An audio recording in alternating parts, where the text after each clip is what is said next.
మీరు తిరస్కరించబడితే దాన్ని స్వీకరించండి. జీవితంలో రిజెక్షన్ అనేది సహజం.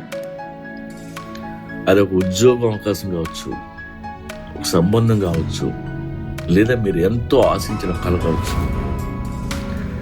రిజెక్షన్ ఎదురైనప్పుడు గుండె బరువెక్కిపోతాయి, లేదా నీరసం వచ్చేస్తుంది. అయినా సరే ఈ రిజెక్షన్ ఒక హడ్డిల్లా కాకుండా ఒక కొత్త ప్రారంభంలా భావించడం నేర్చుకోవాలి. ఎవడో మిమ్మల్ని కాదన్నంత మాత్రాన మీ విలువ తగ్గిపోదు. ఏమో అంతకంటే మంచి అవకాశం మీకు రావచ్చేమో తెలుసు. తిరస్కరణ ఒక అవకాశం. ఎవరైనా మిమ్మల్ని రిజెక్ట్ చేస్తే దాన్ని ఒక ఆపర్చునిటీలా ఫీల్ అవ్వండి. లైఫ్లో సక్సెస్ అయిన ఎంతో మంది ఒకప్పుడు ఎవరితోనూ రిజెక్ట్ కాబడ్డాడే. ఒక